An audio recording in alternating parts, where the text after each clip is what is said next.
लेकिन ये फैक्टर काम नहीं आया। हाँ, ऐसा लग रहा है। हाँ बिल्कुल ये फैक्टर काम नहीं कर आया। जनसुराज ने जो भी वोट काटा है आरजेडी का काटा है, ओवैसी के उम्मीदवार ने जो भी वोट काटा है आरजेडी का काटा है।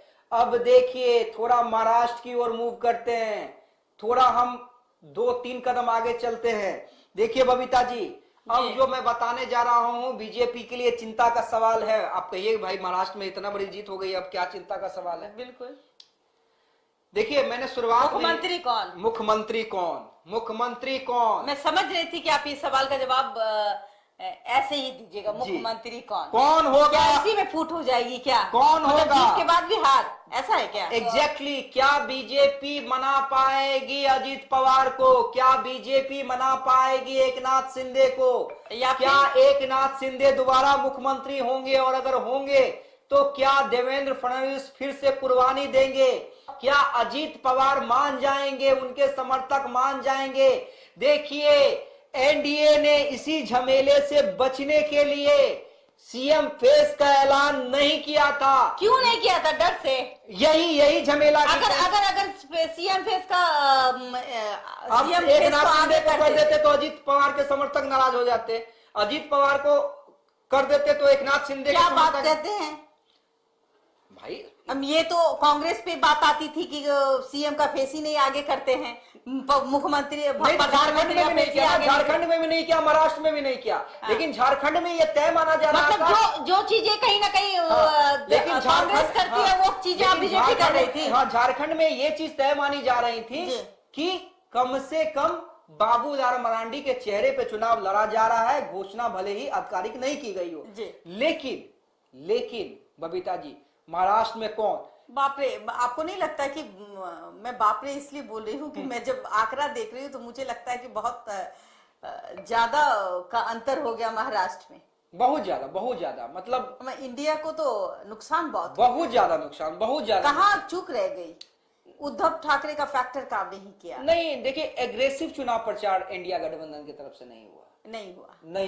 क्यों? संजय रावत अंदर में खूट था। संजय रावत का कुछ देर में पहले बयान देख रहा था और महाराष्ट्र में हार स्वीकार कर लिया है इंडिया ब्लॉक ने, और कह रहे थे कि ये जनता का परिणाम नहीं है। रतन पासवान जी, मैं आपके कमेंट का जरूर जवाब दूंगी, वेट करिए। चतरा विधानसभा ऑलरेडी चतरा विधानसभा के बारे में पूछ रहे हैं तो बता दीजिए। जी मैं बताऊंगा, कुछ देर के बाद अपडेट करूंगा अपने दर्शकों को कि चतरा का क्या हाल है। और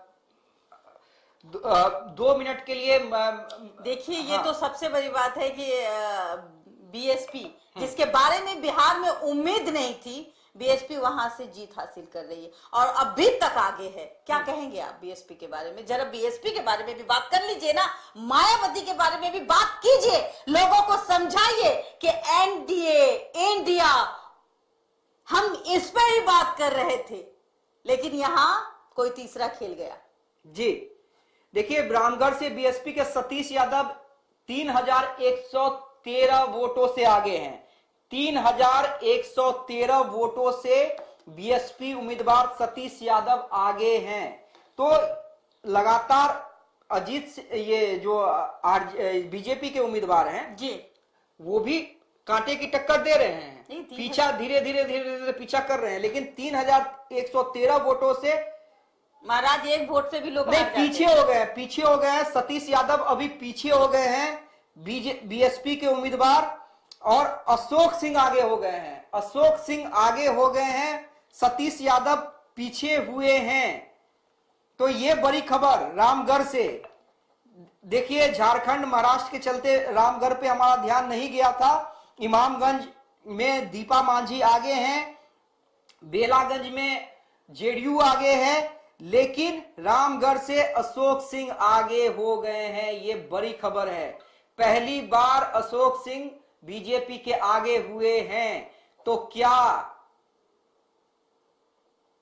पूरा एनडीए 4 के 4 एनडीए?